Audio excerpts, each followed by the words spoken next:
छतरपुर जिले के टटम गांव में हम बैठे हुए हैं, जहां हमारे साथ मौजूद हैं जगदीश जी। जगदीश जी, पहले तो आपका पूरा परिचय जानना चाहेंगे आप? जगदीश, पूरा नाम बताएं आप जी। जगदीश प्रसाद राय, ग्राम पोस्ट टटम। टटम के निवासी हैं राय साहब। राय साहब, बताएं कि किस चीज, कहाँ आप काम करते थे, कब आपके साथ, किस सन में ये घटना हुई थी? से हमारी सन 80 में हुई थी। हम इरिगेशन सिंचाई विभाग में काम करते थे। जी जी। एक सर्वे हो रही थी तो रेलिंग राड लिए थे, ऊपर बड़ी लैंड निकली, उसमें टकरा गई थी 33,000। अच्छा अच्छा।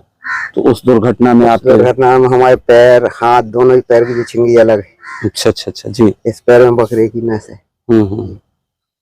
फिर क्या हुआ, फिर कैसे? इसके बाद इन्हें कोई सुनाई नहीं करी, भग गए थे। हमारे बड़े भाई पागल हो गए थे उस समय, इस घटना में? इस घटने में। फिर हम भाग गए यहाँ से खजुराहो में हम बने रहे कुछ दिन। सो रिक्शा हमने सीखो, वहाँ रिक्शा चला। उस समय कैसे हालात हो गए थे? क्या लगता था आपको कि अब कैसे आगे? अब लगता था हम तो मरे लोग, भग गए थे कि ट्रेन से कट के मर जाए। जी जी। लेकिन फिर हमारे बड़े भाई मचे बिल्लो वाले आए, फिर हम रिक्शा चलाने लगे। तो उस समय मतलब घर परिवार ने, आपके भाई भाभी ने साथ दिया आपका? हाँ, भाभी ने तो हमारी ऐसे साथ कर गया, हमें सौंसाया, हाथ से खिलाया, कपड़े धोए, सब काम माँ की तरह एक। जी जी। और फिर इसके बाद हम रिक्शा चलाए। रिक्शा के बाद जी लक्ष्मण दास सहरवार, लक्ष्मण दास सहरवार है खजुराहो के। जी जी। वो विधायक थे उस समय, उनने हमें 16,128 रुपए दिलवाए थे उस समय दिलवाए। बाकी विभाग की ओर से कोई मदद नहीं मिली आपको? लेबर कोर्ट से दिलवाए थे। लेबर कोर्ट से, जी। कितना संघर्ष करना पड़ा था उसके लिए? उसके लिए हमने तो बहुत सी किया, और फिर वो विधायक लग गया था हमारे पीछे। वो कहता तुम चिंता ना करो, जब तक मैं हूँ मैं करवा दूंगा। उसके बाद फिर क्या हुआ? फिर उसके बाद हमारे बड़े भाई पत्थर तोड़ने लगे। पत्थर तोड़ के हम खा, अपने बच्चन खा, हाँ, पालन पोषण, भरण पोषण करने, शादीशुदा करी। जमीन जगह तो अपने पास है नहीं। आपने शादी नहीं की? जी। फिर कितने साल आपने रिक्शा चलाया? कुछ दिन बस में भी आप? रिक्शा चलाया हमने 4 साल। तो कैसे आप रिक्शा चलाने में कोई दिक्कत नहीं होती थी? अब पेट चलाना है तो रिक्शा तो चलानी पड़े, वो तो पेट करने आए। गरीबी हालत बुरी होती है, आपसे बताएं। संघर्ष किया आपने? हाँ। और संघर्ष के दौरान एक दफे ऐसी पत्रकार साहब आए थे, उन्होंने हमारी एक किताब छापी थी, गुरु जासूस सच्ची कहानी है और हिम्मत वाला। आपकी किताब भी में कहानी भी छापी जा चुकी है, और बेशक वो कहानी हर किसी को मालूम होना चाहिए कि ऐसे लोग भी हैं जो जिंदा दिली की मिसाल हैं।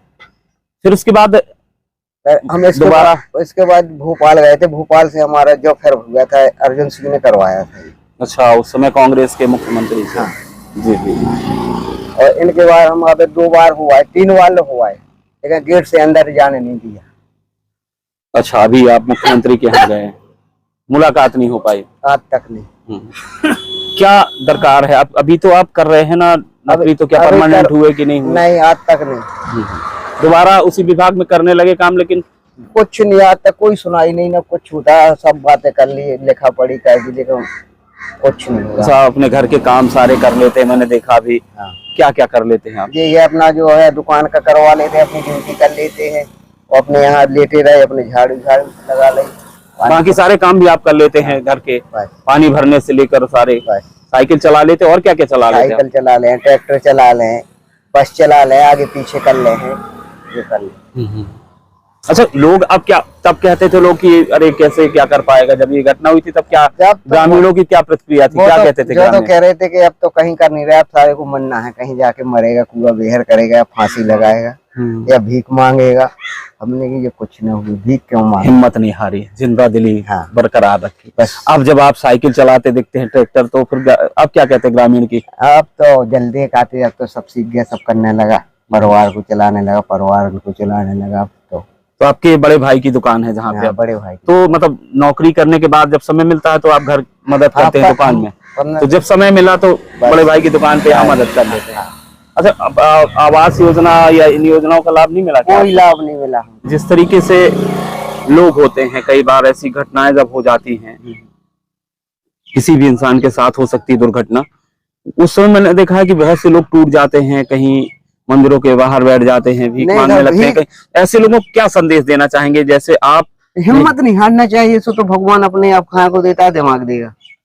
और हिम्मत हारने हम ही बैठ जाए कि लो हमारे हाथ नहीं है, कौन मंदिर के पास या गुरुद्वारे के पास बैठ जाए। हाँ, तो पेट तो भरेगा लेकिन आत्मा आत्मा शुद्ध नहीं होगी वो अपनी। ये बहुत बड़ी बात कही उन्होंने। ये जगदीश राय जी हैं जो एक मिसाल है, इनकी जितनी भी तारीफ की जाए वो कम है। जिस तरीके से एक उदाहरण पेश किया है उन्होंने ऐसे लोगों के लिए, बल्कि जब ये काम करते हैं इनके काम करने का स्टाइल, चाहे छोटे से छोटा बारीक काम, यहाँ तक कि लिखना, अगरबत्ती जला के पूजा करना, तमाम सारे ऐसे काम ये करते हैं तो देखने वाले देखते रह जाते हैं। ऐसे तमाम लोगों के लिए जो हिम्मत हार जाते हैं, परिस्थितियों से हार जाते हैं, घुटने टेक देते हैं, उन सब के लिए ये एक मिसाल है और मैसेज भी देते हैं कि कभी भी इसी परिस्थिति में इंसान को हिम्मत नहीं हारना चाहिए।